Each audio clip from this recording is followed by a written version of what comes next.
الحمد لله نحمده ونستعينه ونستغفره ونؤمن به ونتوكل عليه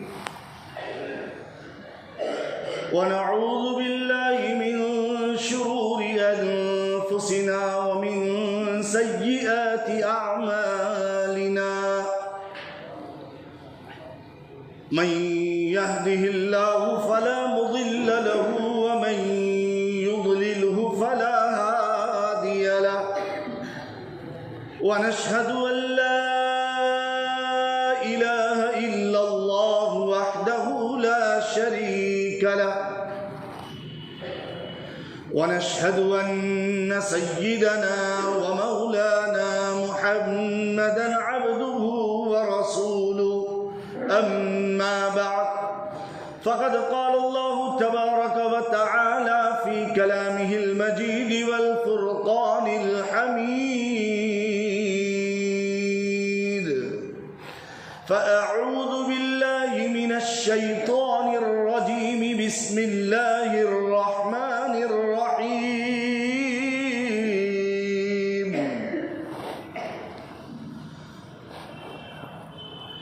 سبحان الذي أسرى بعبده ليلا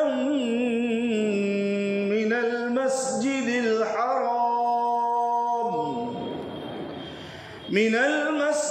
الحرام إلى المسجد الأقصى الذي باركنا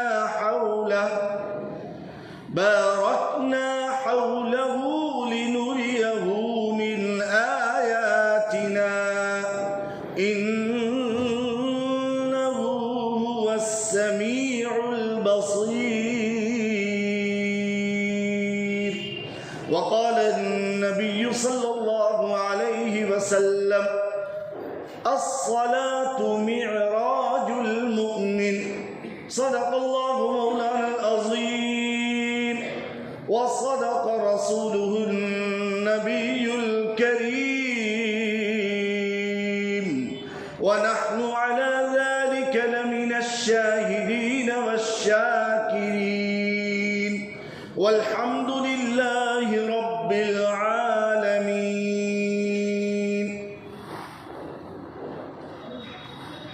قابل سب تکریم و تعظیم حضرات بزرگان اعظام، نوجوانان ملت اسلامیہ، السلام علیکم ورحمۃ اللہ وبرکاتہ.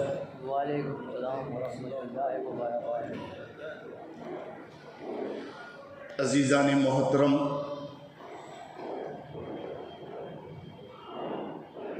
15 دنوں قبل ماہ رجب اور اس کی فضیلت کے متعلق آپ حضرات کے گوش گزار چند معروضات پیش کی گئی تھی. گزشتہ ہفتے فاتح شام و قبرص،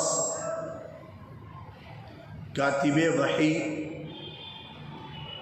برادر نسبتی سیدنا حضرت امیر معاویہ رضی اللہ تعالی عنہ کے متعلق بڑی تفصیل سے آپ حضرات کے سامنے بات آئی تھی.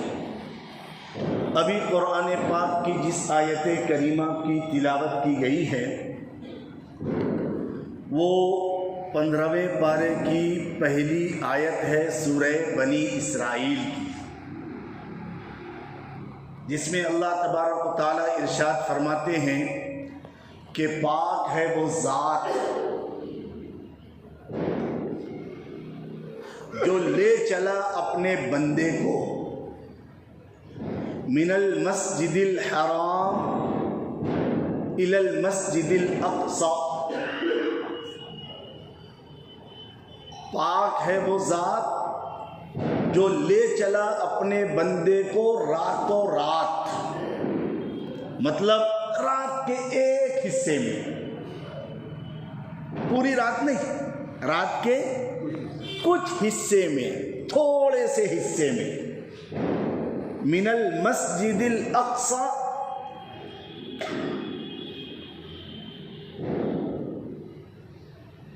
من المسجد الحرام الی المسجد الاقصی، مسجد حرام سے مسجد اقصی تک، بیت المقدس جس کو بولتے ہیں، الذی بارکنا حولہ،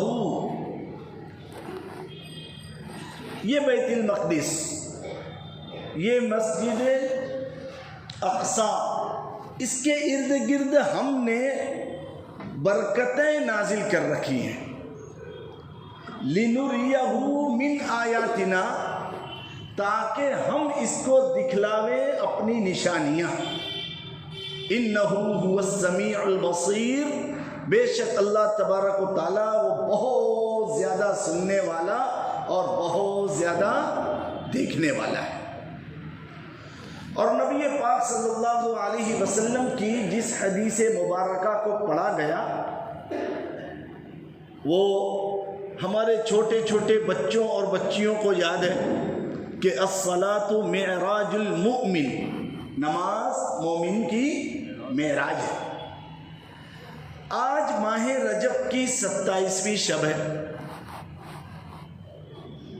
اور امت مسلمہ کا ہر کس و ناکس اس بات سے بخوبی واقف ہے کہ اللہ کے نبی صلی اللہ علیہ وسلم کو معراج نصیب ہوئی ہے۔ معراج، معراج کے اصل معنی آتے ہیں سیڑھی، بلندی، عربی میں اس کو سلم بھی بولتے ہیں، مرقات بھی بولتے ہیں، اردو زبان میں سیڑھی۔ معراج النبی صلی اللہ علیہ وسلم عام طور سے مشہور یہ ہے کہ 27ویں رجب المرجب کو نبی پاک صلی اللہ علیہ وسلم کو معراج نصیب ہوئی ہے۔ حالانکہ اس میں مختلف اقوال ہیں، بہت زیادہ اختلاف ہے، دن، وقت، تاریخ، مہینہ، ہر اعتبار سے اختلاف ہے، ہر اعتبار سے۔ لیکن چونکہ چلا آ رہا ہے اور لوگوں نے جان بوجھ کے 27ویں تاریخ کو پکڑ کے رکھ لیا ہے، اس لیے اسی نسبت سے اسی مہینے میں بات ہوتی ہے، ورنہ علماء کرام کے اقوال اور تاریخ کے احوال پر جب ہم نگاہ ڈالیں اور نظر ڈالیں تو مہینے کے اعتبار سے تو کوئی شوال بولتا ہے، کسی نے رمضان بھی لکھا ہے، کسی نے ربیع الاول کی 27 تاریخ کو بھی کہا ہے۔ 5 مہینوں کے متعلق کہا گیا ہے، لکھا گیا ہے کہ معراج ان مہینے میں، کتنے مہینے؟ 5۔ اور تاریخ کے متعلق تو 8 سے لے کے 9 اقوال ہیں، لیکن ان تمام اقوال اور احوال سے ہٹ کے امت مسلمہ نے ایک تاریخ پکڑ دیا ہے، 27 رجب المرجب کو شب معراج۔ ایسی بات نہیں ہے۔ نبی پاک صلی اللہ علیہ وسلم نے اپنی نبوت کا اعلان فرمایا، اس اعلان کے 10 سال بعد، کتنے سال بعد؟ 10 سال بعد یہ واقعہ اور یہ مسجد حرام سے بیت المقدس یعنی مسجد اقصی تک، اور پھر یہاں سے آسمان اور عرش کا جو سفر ہوا، یہ سفر آپ کی نبوت کے 10ویں سال ہوا۔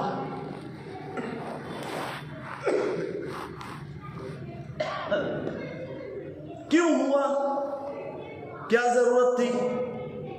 کیا دینا تھا؟ کیا بات تھی؟ تو علماء کرام نے اس کے بہت سارے وجوہات بولو، اسباب بولو، بتائے ہیں۔ اس میں سے 3 بڑے بڑے سبب ہیں۔ یہ عام الحزن تھا، یعنی حزن، غم، ملال، دکھ اور صدمے والا سال تھا نبی پاک صلی اللہ علیہ وسلم کی زوجہ محترمہ حضرت سیدہ خدیجۃ الکبریٰ رضی اللہ تعالی عنہا کی اسی سال وفات ہوئی تھی۔ نبی پاک صلی اللہ علیہ وسلم کی یہ وہ زوجہ محترمہ تھی کہ جب تک حضرت سیدہ خدیجہ رضی اللہ تعالی عنہا بقید حیات تھی، آپ صلی اللہ علیہ وسلم نے کوئی دوسرا نکاح نہیں کیا۔ ان کے انتقال کی وجہ سے آپ صدموں سے نڈھال اور غموں سے دوچار تھے، ایک سبب۔ دوسرا سبب، نبی پاک صلی اللہ علیہ وسلم کے پیارے چچا ابو طالب، ان کا انتقال بھی اسی سال ہوا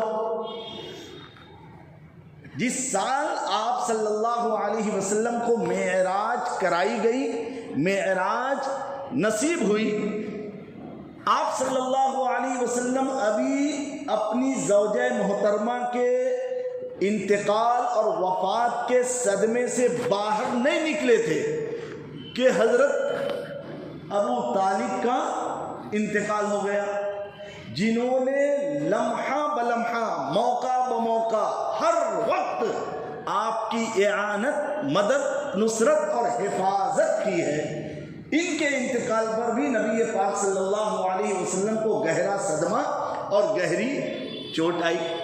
نمبر 3، نبی پاک صلی اللہ علیہ وسلم طائف کی وادی میں ان بڑے بڑے رؤساء اور سرداران قوم کے پاس دعوت دینے کے لیے، دین کی نشر و اشاعت کے لیے، اعلاء کلمت اللہ کے لیے، اسلام کی ترویج اور اشاعت کے لیے، اور ان لوگوں کو کفر اور شرک سے ہٹا کر اسلام میں لانے کے لیے اس امید پر گئے تھے کہ یہ سردار اگر اسلام قبول کر لیتے ہیں تو ان کے پیچھے ان کی پوری قوم بھی اسلام قبول کر لے گی، ایمان قبول کر لے گی۔ اس نیت اور جذبہ صادقہ کے ذریعے اللہ کے نبی صلی اللہ علیہ وسلم طائف گئے تھے، لیکن ان رؤساء نے، ان عمراء نے، ان حکماء نے اور ان سرداران قوم نے بجائے اس کے کہ نبی پاک صلی اللہ علیہ وسلم کا شایان شان اکرام، استقبال، اعزاز فرماتے، کیا کیا انہوں نے؟ اوباش، بدماش اور غنڈے اور موالی قسم کے جوانوں کو نبی پاک صلی اللہ علیہ وسلم کے پیچھے لگا دیا۔ کتابوں کے اندر لکھا ہے 9 کلومیٹر یا 9 میل تک یہ نبی پاک صلی اللہ علیہ وسلم کے پیچھے لگے رہے، پتھروں سے مارتے رہے، تان تشنی کرتے رہے اور الزامات لگاتے رہے، آپ کو چھیڑتے رہے اور آپ کو ستاتے رہے۔ نبی پاک صلی اللہ علیہ وسلم کو طائف کے اندر ان لوگوں نے جو پریشان کیا ہے اس کا صدمہ تھا۔ صدمہ نمبر 3، اللہ کے نبی صلی اللہ علیہ وسلم کو اس سال کتنے گہرے گہرے صدمے ہوئے؟ 3، خدیجۃ الکبریٰ کی وفات، ابو طالب کا انتقال، اور طائف کی وادی میں آپ کو لولہان ایسا کیا گیا کہ حضرت سیدہ عائشہ صدیقہ رضی اللہ تعالی عنہا سے نبی پاک صلی اللہ علیہ وسلم نے ایک موقع پر ارشاد فرمایا تھا کہ میں وہ واقعہ، وہ سانحہ کبھی نہیں بھول سکتا جو میری حالت ان لوگوں نے طائف میں کی تھی۔ آپ صلی اللہ علیہ وسلم کو بڑی گہری چوٹ آئی تھی، بڑا گہرا صدمہ پہنچا تھا۔ ان 3 صدموں سے، ان 3 دکھ کی گھڑیوں سے نکال کر اللہ کے نبی صلی اللہ علیہ وسلم کو خوش کرنا تھا، اس لیے اللہ رب العزت نے آپ کو مسجد حرام سے مسجد اقصی اور مسجد اقصی سے پھر کہاں پر ساتوں آسمان کی سیر کرائی، جنت کا نظارہ ہوا، جہنم کا نظارہ ہوا، اور وہاں پر جو سب سے عظیم شان تحفہ ملا ہے وہ کیا ہے؟ الصلاۃ معراج المؤمن، نماز مومن کی معراج ہے۔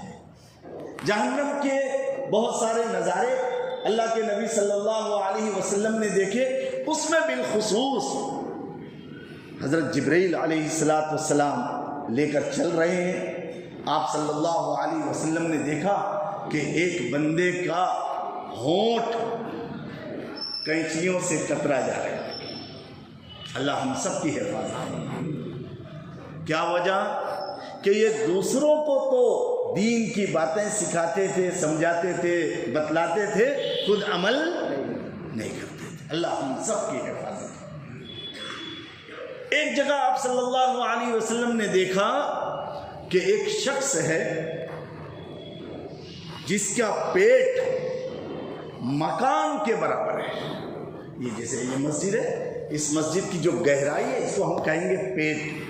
اس طریقے سے اس بندے کا پیٹ تھا۔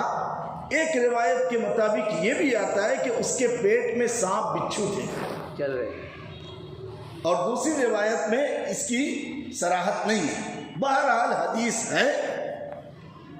اللہ کے نبی صلی اللہ علیہ وسلم نے پوچھا، یہ کہا کہ یہ سود خور ہے۔ اللہ ہم سب کی حفاظت۔ اسی طریقے سے اور بھی بہت سارے واقعات، بہت سارے نظارے اللہ کے نبی صلی اللہ علیہ وسلم نے اس معراج کے سفر میں دیکھے اور اپنی امت کو آنے کے بعد آگاہ کیا ہے۔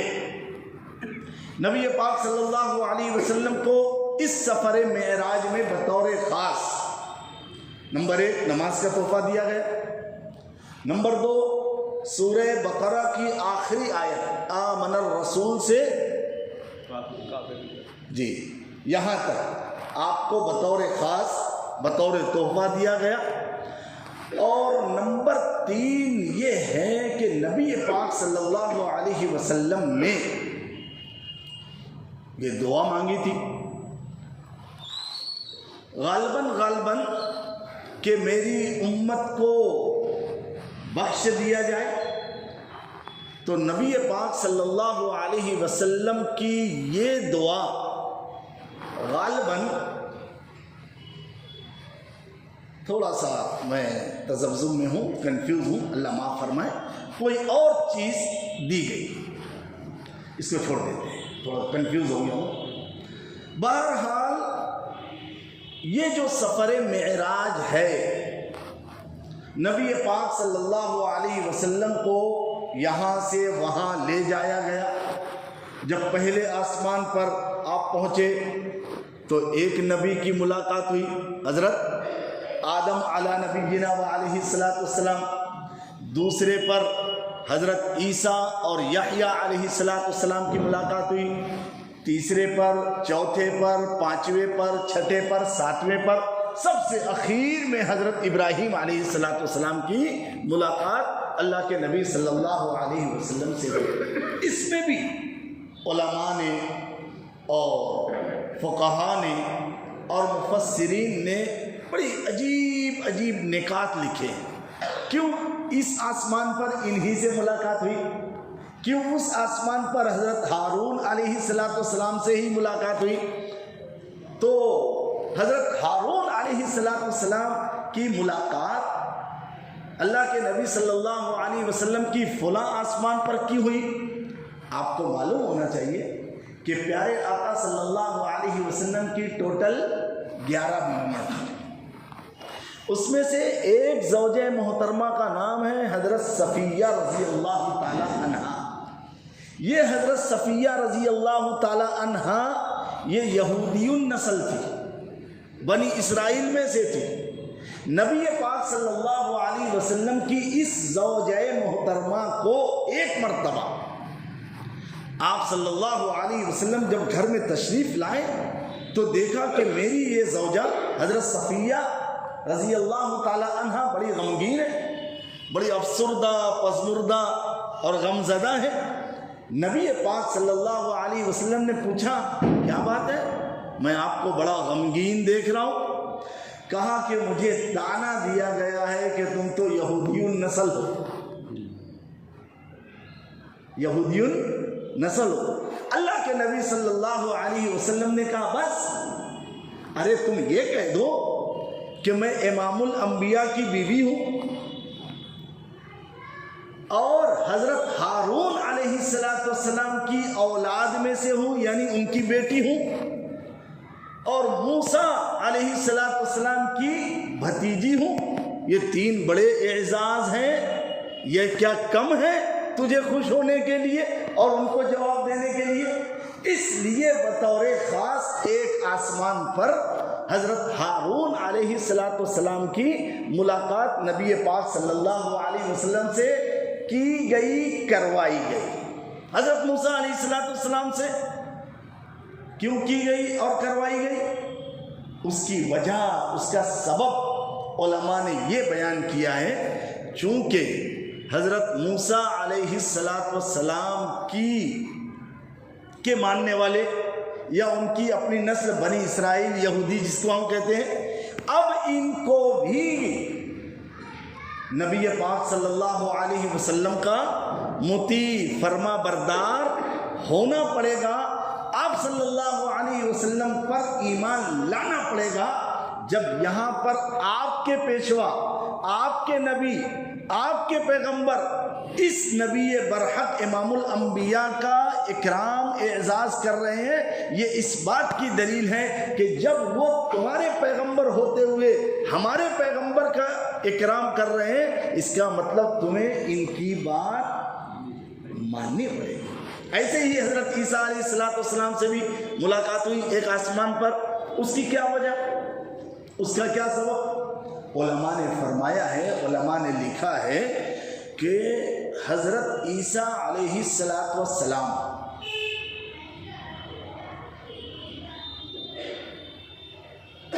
حضرت مریم علیہ السلام کے بیٹے ہیں، اور حضرت مریم کی شادی نہیں ہوئی تھی،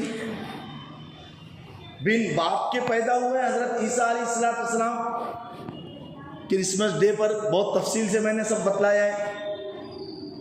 اب حضرت عیسیٰ علیہ السلام کی جو والدہ ہے حضرت مریم، یہ کل قیامت میں جنت میں نبی پاک صلی اللہ علیہ وسلم کی زوجہ، بیوی بننے والی ہے۔ کون بننے والی ہے؟ حضرت مریم علیہ السلام جنت میں کس کی بیوی بننے والی ہے؟ نبی پاک صلی اللہ علیہ وسلم کی۔ اور مریم کے بیٹے کون ہیں؟ عیسیٰ علیہ السلام۔ تو عیسیٰ آخرت میں کس کے بیٹے ہوں گے؟ نبی پاک صلی اللہ علیہ وسلم کے۔ اس لیے بیٹا اپنے باپ کا گویا اکرام، استقبال کر رہا ہے۔ اور آپ کو یہ بھی معلوم ہے کہ قیامت سے پہلے حضرت عیسیٰ علیہ السلام اس دنیا میں تشریف لائیں گے، اور کس مذہب کی پیروی کریں گے اور کس مذہب کی ترویج، اشاعت، نشر اور دعوت کا کام کریں گے؟ مذہب اسلام۔ گویا بیٹا آئے گا تو باپ جو نبی پاک صلی اللہ علیہ وسلم ہوں گے ان کی پیروی کرے گا، ان کے دین مذہب کو پھیلانے کا کام بیٹا عیسیٰ اس دنیا میں آ کر کریں گے۔ ایسی بہت ساری حکمتیں ہیں۔ حضرت آدم علیہ نبینا علیہ السلام کی سب سے پہلی ملاقات ہوئی، کیوں؟ اس لیے کہ اللہ کے نبی صلی اللہ علیہ وسلم کو یہ بتلانا تھا کہ یہ تمہارے باپ ہے، ٹھیک ہے؟ اور دیکھو جیسے آدم کو جنت سے دنیا میں ہجرت کرنا پڑا، اے محمد یاد رکھنا تم کو بھی مکہ سے مدینہ، مکہ سے حبشہ ہجرت کرنا پڑے گی۔ یہ سب حکمتیں ہیں اور یہ سب بہت باریک باریک نکات ہیں۔ اب معراج کے اس واقعے کے بعد امت کے اندر بہت ساری بدعات، خرافات، رسومات، غلط جاہلانہ طور طریقہ گھسا۔ نبی پاک صلی اللہ علیہ وسلم اگر معراج کے اس واقعے، اس سفر کے بعد کچھ بیان کرتے تو امت یقیناً اس رات کو بڑی رات شمار کرتی، لیکن آپ صلی اللہ علیہ وسلم سے نہ ضعیف اور نہ قوی نہ اقوا کوئی روایت عبادت کے قول، عبادت کے قبیل سے منصور اور منقول نہیں۔ عام رات جیسی ہوتی ہے ویسی یہ رات ہے، یہ خاص رات آپ صلی اللہ علیہ وسلم کے لیے ہے، امت کے لیے نہیں۔ اسی لیے اس عنوان سے روزہ رکھنا، اس عنوان سے جمع ہونا، اس عنوان سے نفل نمازوں کا اہتمام کرنا، یہ سب کچھ کہیں کسی بھی ضعیف کیا اضعف حدیث سے بھی ثابت نہیں ہے۔